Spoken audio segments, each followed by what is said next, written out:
All right, everybody, welcome to another episode of Cracking the Code with our good friend Robert G. Allen. Robert, it's been no secret that you are super successful. You've dropped some amazing bombs, right? You've talked to us about giving back. You've talked to us about how to do creative investing, proper mindset. I would imagine these all add up to your success, right? The sum of this is part of unlocking the code in your life. Today, I want to talk about the success formula that you have. Basically, how do we succeed at anything, right? There's different elements that play into our life, and I'm really intrigued to kind of dive deep into your brain and figure out how and what does your success formula look like. So I'm going to ask you, what are the true principles of success? You need to marry a very, very rich woman. Yes, that always helps. You need to inherit a huge fortune. Yes. Let's say I did How do you become a millionaire? I started off with $100 million. I'm down to $1 million now. Okay. No, so it's all mindset, frankly. Okay. And when I first decided I really wanted to be very wealthy, successful, I always wanted to be a millionaire. I actually was very embarrassed about that. I wouldn't tell people about it. And then after a while, I said, no, what the heck? That's what I really want. I want to be a millionaire. And I remember telling my mother-in-law that when she was interviewing me to see whether or not she wanted her daughter to marry me. And I said, well, I'm going to be a millionaire. And she told her daughter about it later, like, who are you marrying? This kid is out of his mind, you know.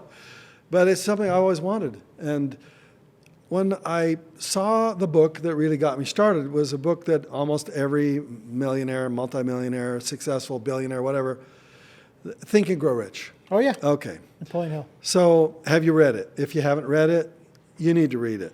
Step one, read the book. Exactly. 13 principles. Now, I'm going to say the 13 principles because I memorized them forwards and back because I want them to be part of my life, you know. Faith, desire. Desire is number one. You got to know what you want. If you don't know what you really want, you're not going to get it because it's fuzzy. Yeah. If it's fuzzy, it's like looking at a camera and it's all fuzzy. You're not going to get a clear picture. Desire is number one. Faith is a willingness to take action, not knowing enough information.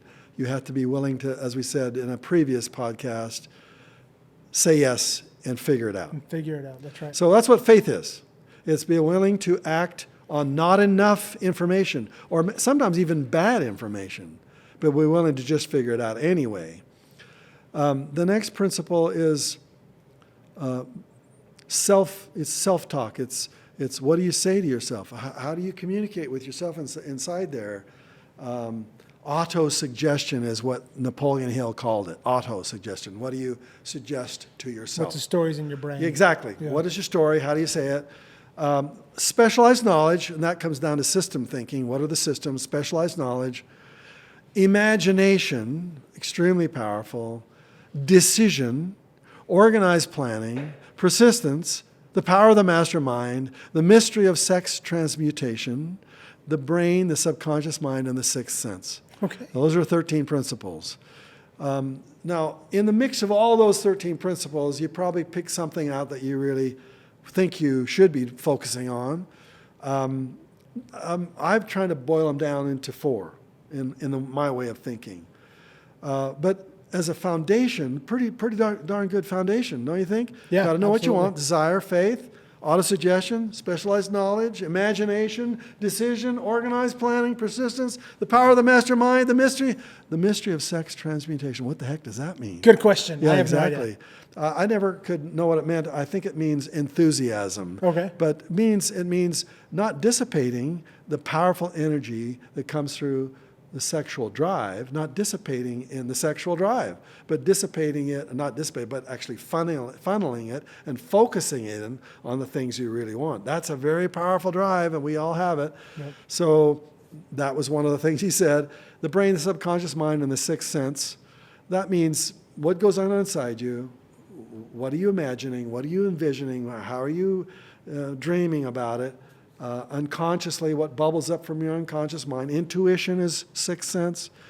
It's just a good 13 principles to set you on the right track. Now, the reason that I know they work is because Napoleon Hill, you may not know this story, wrote this book. Coming out of the Depression, where he had just lost everything and his marriage and moved into the apartment in Hell's Kitchen, New York, with his son and his new wife. Oh, I did not know And that. Napoleon Hill moved in with his new wife into a one-bedroom apartment, and that's where Think and Grow Rich was written. In the worst possible circumstances. Desire, Yeah. faith, autosuggestion. He used those principles to rise to create the most successful success book that has ever been written. 100 million copies. Unbelievable. But most people don't know the story. They think he was rich and successful, and therefore he wrote a book about his fundamental principles. Well, the same kind of thing happened to me. You know, we all entrepreneurs go through failures, and I certainly didn't have that bad of an experience as Napoleon Hill, but had to lose it all, had to start from scratch. And as I look over my life, there are 4 fundamental things I think you need. 4 fundamental habits I want you to build. Matter of fact, what somebody said once is, I think, really true. He said, don't think goals. Don't set goals. Okay. Set habits. Oh, I love that. When you first hear it, you go, Yeah. really? That makes a lot of sense. If you want to have 4 habits, these are the 4. Give them to us. Clarity. Clarity, you actually draw it. I have a book called The 4 Maps of Happy, Successful People, which is a right brain way of thinking about success. And you draw it, and you really draw, what do I really want? What are the 3 things I really want? What does my life look like? What's my ideal life like? You have to get really clear and ask 7 questions. What do I want? Where do I want it? How much do I want? Who do I want it with? Why do I want this? Why? You know? Yeah. The final question is the weakest question, and the question is, how can I get it? And this is where everybody starts.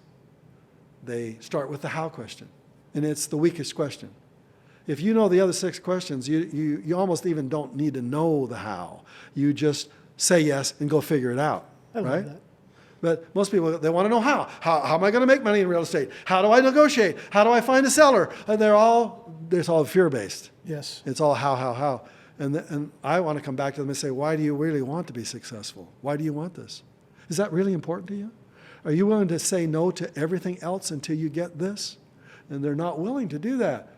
Therefore, they are always asking how questions, reading book after book after book after book, and going to seminar after seminar after seminar after seminar, and getting nothing, because they didn't answer the other 6 questions.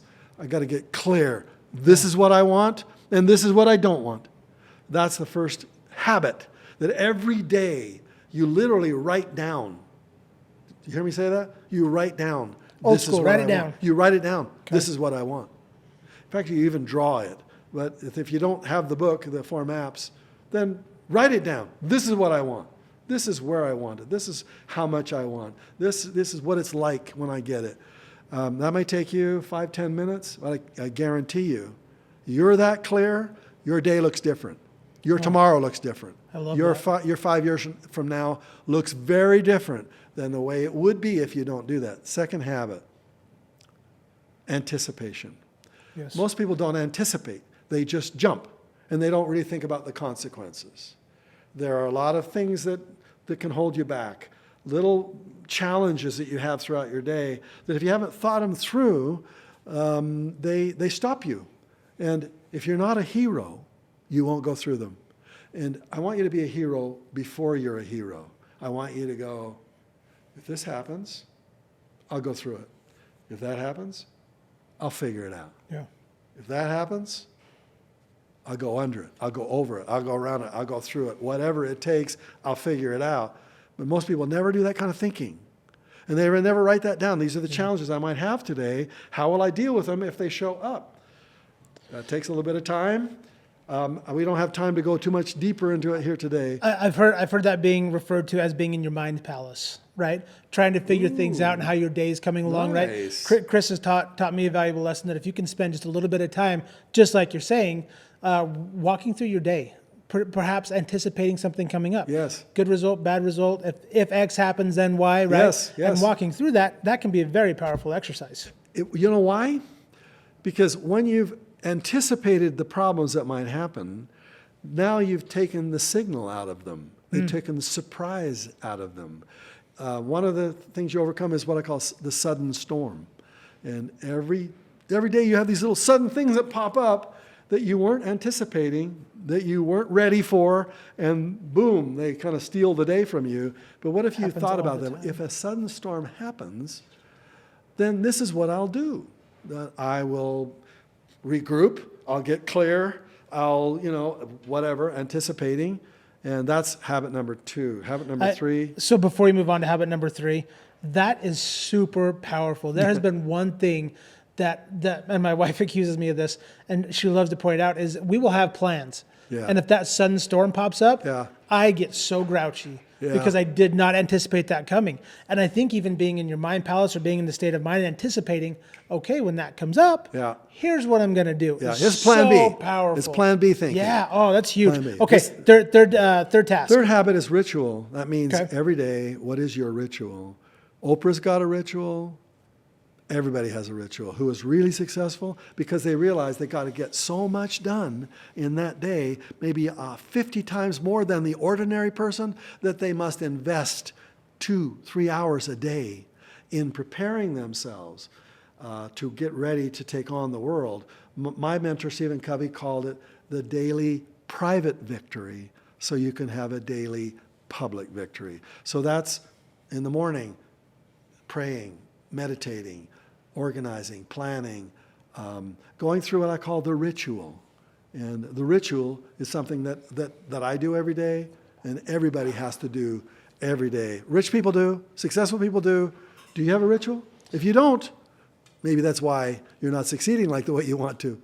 Yeah, so it's been very interesting to me. So Chris has been kind enough to help me go on a weight loss journey. And you know what time Chris works out in the morning? 4:15. Yeah. 4:15 in the morning, and that every single day. And then he tells me what he does after that. And it's funny because what was I normally doing at 4:15 in the morning? Yeah. Sleeping. Yeah, really. Right? And so all of a sudden I'm like, oh my gosh, you get insight into these rituals that successful people have. Yes. And you're like, okay, I see what's going on here. So that's really interesting. Okay, what's the fourth thing that you do? Now, this seems like you're investing time that you don't have in order to create success you really want. And the answer is it's an investment of your time. Ooh. You have to invest your time. You want a great result. So it means you have to give up some of that sleep. You have to give up some of the things that you have been part of your normal life. And that's why if you want an extraordinary life, you have to get out of the ordinary. Finally, it's what I call task. The things you've got to do that day are based upon your 5-year plan of the 3 fundamental projects you've got to do. Today, I live the 80-20 principle. Okay. I know that 20% of the things I do today will give me high returns. And 80% will give me low returns. Yeah. So why would I invest in something that gives me a low return? Well, because I have a habit of doing little things first to check them off my to-do list. Absolutely. Absolutely. Well, I would ask an audience, I say, how many of you use to-do lists? Yeah. They raise their hands. Like 90%. I go, a to-do list is the worst time management tool ever created. Wait a minute. A to-do list, which my wife swears by, Yes. don't tell her I said that, is the worst time management Yes. tool in the history Yes. of the world. Why? Because people go through down their to-do list. They make up their to-do list the same way every day. What do I got to get done today? I got this. They never prioritize. They only just write it down. Okay. Usually go down the list, they go, which thing can I cross off here? Does that sometimes mean what's the easiest thing to cross off? It's fun, fast, and frivolous. I can cross it off quickly. And get that. It's usually Yeah. because that's a definition of an 80% task. Okay. A definition of a low priority item is something you get done fun, fast, and frivolously. So when you do your to-do list, if you do one, then you have to do an empowered to-do list. Ooh, that means talk you about ask that. yourself the question, before you write it down, what is a 20 and what is an 80? Means what is a high leverage activity? But maybe you will not be able to cross off your to-do list that day. Right. It might stay on that to-do list for weeks, frankly. You don't cross it off. And most people cross things off. But the most important things in your life, sometimes they don't even make it on your to-do list. Do you write your family, your children's names on your to-do list that day? Your wife, your spouse, your husband, do you write that on there so you can cross it off? Those things don't get crossed off. No. But they don't end up on the to-do list either, which means sometimes they don't get done. That's a truth bomb, right? That hurts. That cuts deep sometimes. It does. I remember I wrote down my to-do list one day. It was like, call my publisher, write a chapter in my book, and tell my wife she's the most important person in the world. She was number 3 on the list. Oh, no. So, and I looked at that, I thought, she's not number 3. She's number 1. So the most important things have got to be on the to-do list because they're high leverage. So you ask the question, is this a 20 or is it an 80? If it's a 20, you put it in the top 20% of your to-do list. And you do those things first. If it's an 80, you put that thing below the line, and those are 80% items. Now, this is the secret word. This is the word that'll make you the most successful. Would you say it's I a want you to secret to remember this success? word. Secret to success. This is the secret right to here. success. The one word. Okay, do it. You must learn how to procrastinate. Whoa. You're saying procrastinating is going to be a Is secret? the word. Wow. Exactly. Okay. Why? I have no idea. Yeah, because successful people do the most important things first and procrastinate the least important things. Interesting. Failures do the least important things first, cross them off their list, and procrastinate the most important things. And therefore, successful people flip the to-do list. Ordinary people cross things off. They get an orgasmic response when they cross things off their to-do list. They go, oh, that feels so good to cross it off my to-do list. So what can I write down? They go to the end of the day and remember something that they didn't write down on the to-do list. They write it down and cross it off. You ever done that before? Oh, yeah. To-do lists are the worst time management tool. Frankly, there should only be 3 things on your to-do list. Okay. These are high priority activities. Okay. Everything else you can procrastinate. Get those 3 things done first. Put those big rocks in your jar first. We'll talk about another concept there later. But the point I'm trying to say is, if you'll do your to-do list that way, in a powered to-do list, and do those things first, do your feared thing first. Okay. Do your feared thing first. So Then you'll be procrastinating the little things. You'll be crossing them off later in the day. things that don't matter. It's easy to cross them off. Yeah. That's Pick an up the yard or empowered something. way of living. I love it. So when you look at creating this list, what is the one question that I should ask myself every day as I'm creating this list? Or the not to do list? Yeah. The one question you want to ask yourself is this an 80 or is this a 20? Okay. Really. Every day you're going to come up with thousands of little things to do. And will this help push me out of my comfort zone? Totally. Is this an 80 or is this a 20? Yeah. If it's a 20, do it now. If it's an 80, do it later. Okay. Because my comfort zone would say, do the 80, it's easier. Check it off. Yeah. Clean the list so I have more energy for attacking the big problem. And what happens is we do all the little things. At the end of the day, we have no energy left. We push it off until tomorrow, and it never gets done. Yeah, that's 100% true. This whole list making thing kind of makes me think of goals, setting goals. Yeah. Right? How can I guarantee, or is there a guarantee that I can achieve my goals? How do you set goals in a way that I am guaranteed to achieve those goals? Okay. So let's take the word goal. Okay. I'm going to ask you to take that word out of your vocabulary and never use it again. But I like it. Yeah, I know. It seems as if that all successful people have goals. No, they don't. They have dones. Ooh. I need you to replace it with the word done. Okay. Done means if I say I'm going to do it, that's my word. My word means it's already done. You can bet your life on it. In other words, if I give you my word, it's done. Yeah. Most people don't think of their goals that way. They always think forward in the future. There's a goal, that's what I want. Isn't that nice? And therefore they think about it from a part of their brain where it hasn't happened yet, and therefore it's not real. When you have it done, you think about it in a different part of your brain. You go, I'm willing to commit my life to this because my word is on the line here. I'm not even going to say it until it's done. Meaning, when it comes out of my mouth and I say, you can count on me to get that done, forget about it. It's done. It's finished. It's a totally different way of thinking about your objectives. I'm not using the word goal. The goals, yeah. You're avoiding that like the plague. Objectives, the things you want to get done. And that's what the map, the task map is about. It's about getting things done. Okay. It's about only deciding the things you are willing to commit to and saying no to everything else. And that's really, really hard to do. And yet, you want to have a better life, you have to be willing to do that. So would you say that that's why, Robert, perhaps goals don't work? Is because we're looking at some event in the future? Yes.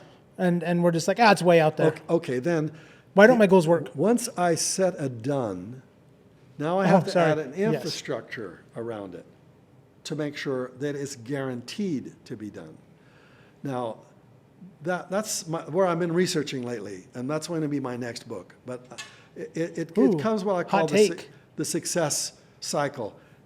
First I've got to discern whether what I want is what I really want. That's intuition. Do I really want that? Is that really going to be good for me? Then I have to desire it. Do I really want it? Is that something I really, really, really want? Desire. Then I have to decide. Yep, that is what I want. I'm going to decide to get it. Then I'm going to declare it publicly. I'm going to declare it on my social media. I'm going to declare it to my family. I'm going to say to my team, I'm going to do this. Accountability, exactly.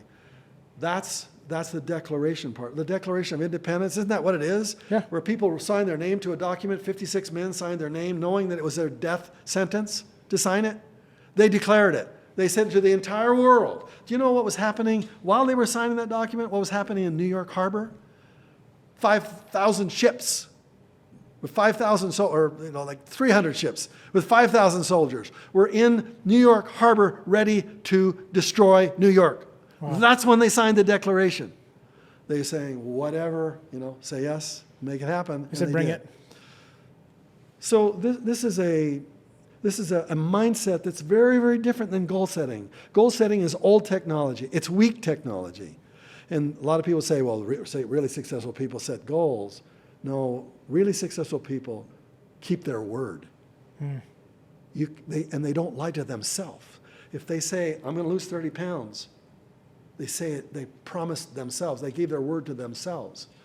And then they say it to other people. Then there has to be a deadline. That's another D word. Deadline. Must have a deadline with a consequence and a reward. Then you're ready to do.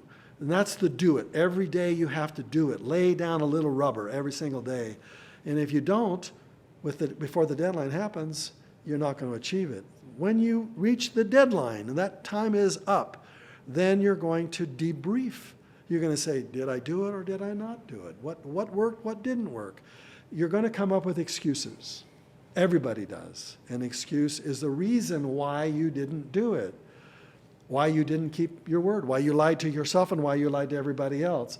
You do that enough times and you say, I need to be careful about what I say I'm going to get done. Yeah. And when I say I'm going to do it, you can bet your life on it. Then if you don't do it, it's okay. There is no such thing as an unrealistic goal, just an unrealistic time frame. So if your time frame was unrealistic, okay, you get a mulligan. A bit of a pass. You get a pass on that one. You don't get a real pass. You get a do-over. Ooh, a do-over. That's a better word. Did you say you were going to do it? Yeah. You're not off the hook.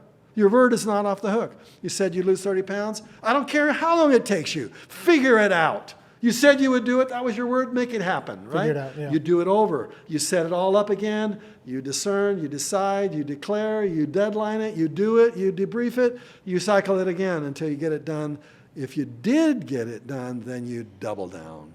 You say, I got to keep going. I got to keep growing. I got to keep learning. That's what life is all about. It's eternal progression. So I'm going to do it again, right? Yeah. So this is the infrastructure around it. It's having accountability partners. It's having teams of people that kind of help support you. It's having, networking groups. It's having buddies. This infrastructure is part of my next book. You're getting a preview of it. But the point is, how do you set a done where once you declare it, it's guaranteed? And this infrastructure is very powerful. I love that. As we're looking at setting dones and figuring out who we are and discovering what true success looks like, what are the 4 questions that you ask yourself to discover true success?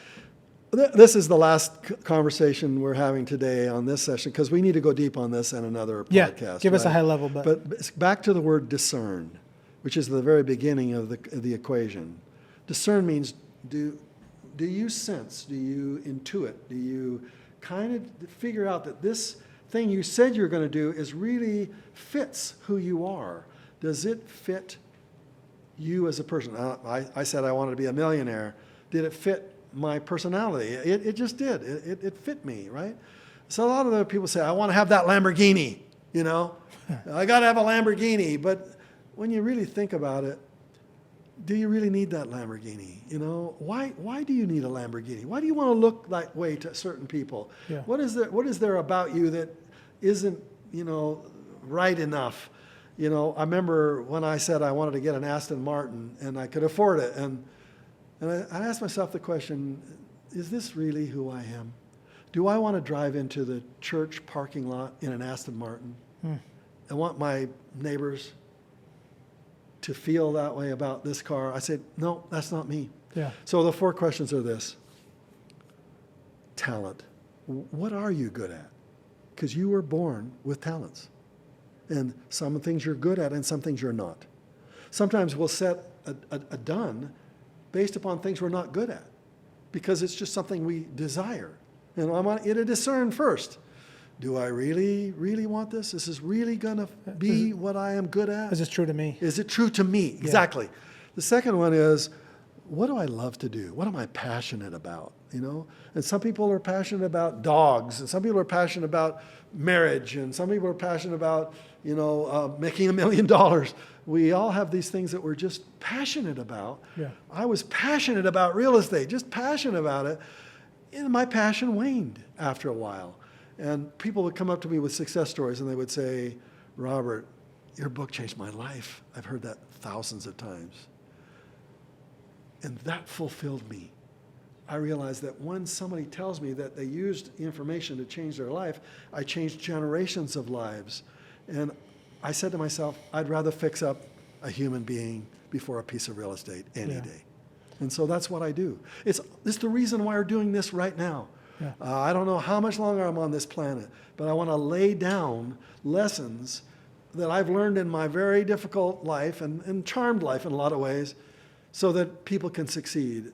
As a result of some of the things I'm laying down here, this is my gift. This is what I want to give away. This is my legacy, exactly. Yeah. So this very concept at the end is, what am I good at? What am I passionate about? What is important to me? A lot of people say, well, my, exercise is important to me. Having a good body is important to me. But they don't exercise. What does that tell you? It's not important to them. Because what's important to you, you do. And what's not important to you, you don't do. Yeah. So don't tell me what's important to you if I look at your life and I see that's not important to you. So what you have to discover is, if this is really important to me, I value it, do I do it? Do I do it first? The word as a priority, you know what that word means? To be a priority? That means to be prior to everything else. You do it first. Yeah. You prior it. And so the final question is this what I was born to do? Is this who I am? It's your destiny. Is this my destiny? When I was in college and getting my MBA, did I realize that later on in my life that there would be thousands of millionaires around the world who transformed their life as a result of this crazy little book I wrote? At the Because very of beginning? you. Because of me, yeah, exactly. And when I was in Stephen Covey's class, when I was a nobody, nowhere, I wrote down the goal.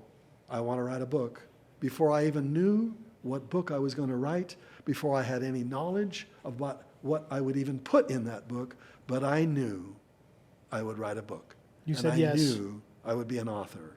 And I knew this would be my life. This is what I do. So I'm going to ask our viewers, our listeners, what do you do? What's important to you? What are you good at? What's your passions? Then use that as a foundation for the goals. I know we're not supposed to say that word. The but dones. for the dones, you say, when the word comes out of your mouth, now it fits who you are. And therefore you are building every day, you're building you. You're making you who you are destined to be, more of you. You're going to discover that.